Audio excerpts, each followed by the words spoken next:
अस्सलाम वालेकुम स्टूडेंट, कैसे हैं आप? उम्मीद है कि आप खैरियत से होंगे।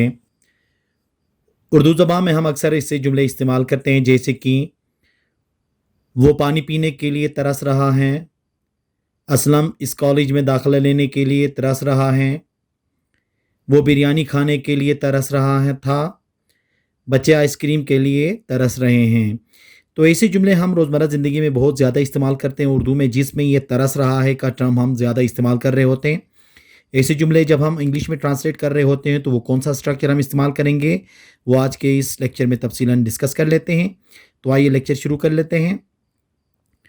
देखें, तरस जाना या तरसने को इंग्लिश में क्या कहते हैं? लॉन्गिंग फॉर का टर्म इस्तेमाल कर लेते हैं। और इसका जो फार्मूला बनेगा वो कुछ इस तरह से बनेगा। पहले सब्जेक्ट, फिर उसके बाद हेल्पिंग वर्ब, फिर लॉन्गिंग फॉर। अगर इसके बाद वर्ब आ गया तो फोर्थ फॉर्म में आएगा। इसके बाद डायरेक्ट ऑब्जेक्ट भी आ सकता है, ठीक है। और लास्ट में अदर वर्ड।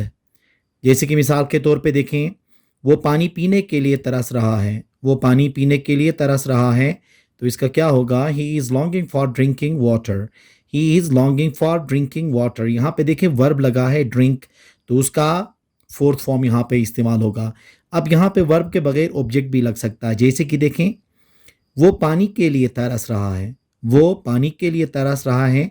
अब इस जुमले के अंदर देखें, पीना जो वर्ब है वो मिस है या वो इस्तेमाल नहीं हुआ, तो इसके लिए भी लॉन्गिंग फॉर हम इस्तेमाल करते हैं। जैसे कि देखें, he is longing for water. He is longing for water. देखें, फॉर वाटर, वाटर वहाँ पे ऑब्जेक्ट इस्तेमाल हो गया, यहाँ पे वर्ब का इस्तेमाल नहीं हुआ है। तो लॉन्गिंग फॉर के बाद वर्ब आएगा तो आईएनजी में आएगा, और इसके साथ या इसके बाद डायरेक्ट ऑब्जेक्ट भी आ सकता है।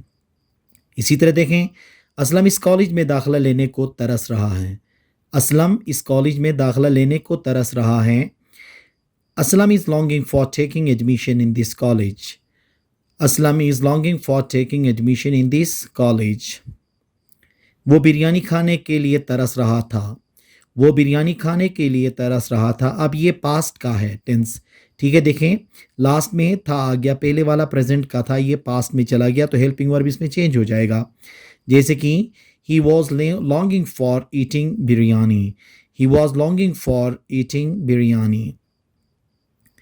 बच्चे आइसक्रीम के लिए तरस रहे हैं। बच्चे आइसक्रीम के लिए तरस रहे हैं, तो इसका क्या होगा? Children are longing for ice cream. Children are longing for ice cream. देखें ना, अब यहाँ पे भी लॉन्गिंग फॉर के बाद डायरेक्ट नाम आया है, मतलब ऑब्जेक्ट आया है, वर्ब इसमें नहीं है। आजकल हर एक सुकून के लिए तरस रहा है।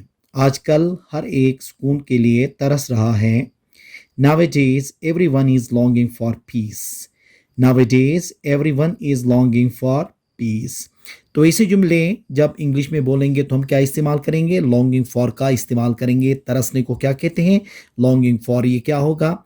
डिफरेंट टेंसेज में जब आप इस्तेमाल करेंगे तो वहाँ पे सिर्फ हेल्पिंग वर्ब चेंज आप कर सकते हैं। वहाँ वॉज लगा सकते हैं, विल भी लगा सकते हैं फ्यूचर के लिए, और प्रेजेंट के अंदर क्या होगा? इज एम आर का इस्तेमाल होगा। उम्मीद है कि आज का ये लेक्चर आपको पसंद आया होगा। Thank you very much.